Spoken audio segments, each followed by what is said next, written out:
क्या मैडम आजकल तो मुद्दे आउटसोर्स मजदूरों के लिए और उसके लिए अननेसेसरी कुछ नेता लोग घुसे हुए हैं?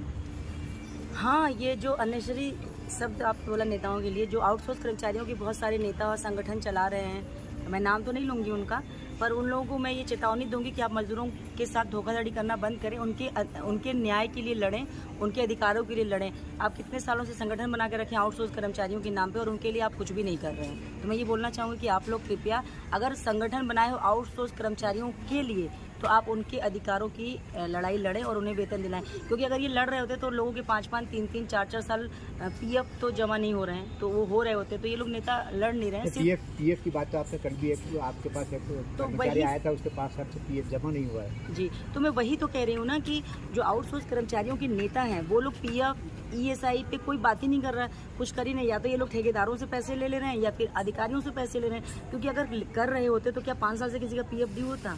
आप मुझे बताइए। तो मैम अब आगे की क्या कार्रवाई रहेगी? हाँ, जैसा कि मेरे पास अभी मुद्दे आ रहे हैं, राजगढ़, दमोह, सागर, पूरे मध्य प्रदेश से ऑलमोस्ट आ रहे हैं लोग, ग्वालियर, भिंड, मुरैना, स्वास्थ्य कर्मचारियों को जब से पता चला है कि मैं उनके लिए लड़ रही हूँ, तो मेरा ये है कि पहले तो मैंने ये एक आवेदन दिया था, अभी दिया था ये आवेदन 1250 में जांच कराई सिविल सर्जन और सीएमएचओ का।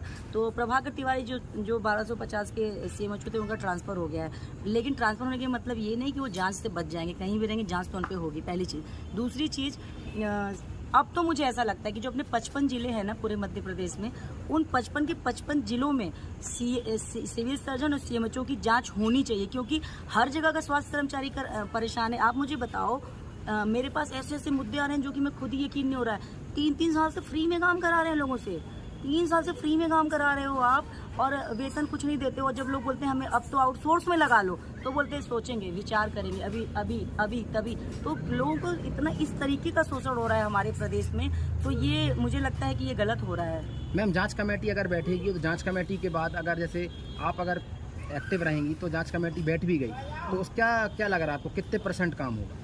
मुझे लगता है अगर जांच बैठ गई, और जैसा कि मैंने बहुत सालों पहले पढ़ा था और अभी भी पढ़ती हूँ कि हमारे जो पुराने प्रधानमंत्री जी थे, अटल बिहारी वाजपेयी जी स्वर्गीय, तो वो कहते थे कि स्वास्थ्य, शिक्षा और न्याय, ये 3 चीज़ें देश में फ्री होनी चाहिए, और अभी के टाइम में इन 3 चीज़ों पे ही सबसे ज़्यादा भ्रष्टाचार हो रहा है। तो जांच जब बैठेगी ना तो डेफिनेटली काम बनेगा, क्योंकि मुझे ऐसा लगता है कि प्रदेश में पूरी से पूरी तरीके से अपनी पूरी बीजेपी के पास सीटें हैं, और जांच बैठने पे अधिकारी जो हैं एक्चुअली में जो सच्चे हैं वो तो उनको तो कोई डर नहीं होना चाहिए, और जो भ्रष्टाचार कर रहे हैं, जो अधिकारी शोषण कर रहे हैं उनका कर्मचारियों का, तो उनको घबराने की जरूरत है। और जांच बैठेगी, डेफिनेटली बैठेगी, थोड़ा वक्त लग रहा है पर बैठेगी। पहले क्या 1250 का चल रहा था, पैसों का बड़ा खेला हो रहा है, बड़ा खेला। आप सोचो, जैसा मुझे अपडेट्स आते हैं कि एक मेडिकल स्टोर, जो सिविल सर्जन का मेडिकल स्टोर है और सीएमएचओ मेडिकल स्टोर है, उस मेडिकल स्टोर के जो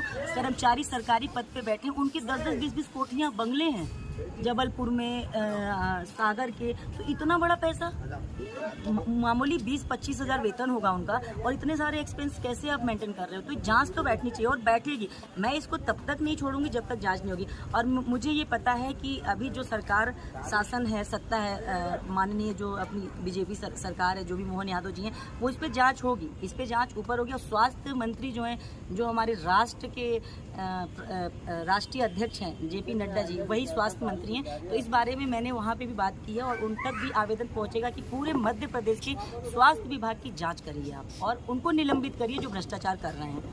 निलंबन से काम हो जाएगा?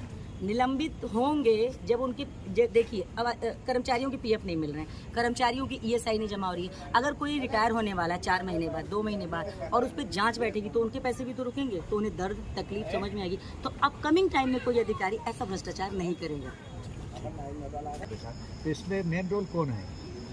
हाँ, मुझे इसी की जड़ पे जाना है कि ठेकेदार से बात करो तो वो कहता है कि हमें हमारे बिल क्लियर नहीं होते हैं। अधिकारी बोल देता है, जब अधिकारी से मैं बात करने जाऊँ तो वो बोलता है कि हमारा मामला ही नहीं है, ठेकेदार और मजदूर का मामला है।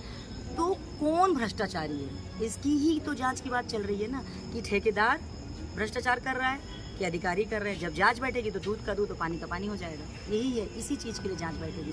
मुझे लगता है कि ठेकेदार बोलता है कि मेरा शोषण हो रहा है, मुझे बिल नहीं होते हैं, 2-2, 3-3 करोड़ हमारे ड्यू पड़े रहते हैं, पूरे प्रदेश के ठेकेदार ऐसा बोल रहे हैं। सिविल सर्जन बोलते हैं उनसे कुछ बात करो कि हमारा मामला ही नहीं है, तुम मजदूर और ठेकेदार समझे। तो ये हर कोई जो जिम्मेदारी पद पे बैठा है, जिम्मेदार पद पे पल्ला झाड़ रहा है। तो इसलिए जांच तो होगी मध्य प्रदेश के स्वास्थ्य विभाग की। मतलब उसमें ठेकेदार भी शामिल हैं? ठेकेदार भी हैं, कुछ ठेकेदार हैं, अभी मैं उनका नाम इसलिए नहीं लूँगी कि फुली प्रूव नहीं है मेरे पास। ठेकेदार भी हैं, ठेकेदार भी हैं।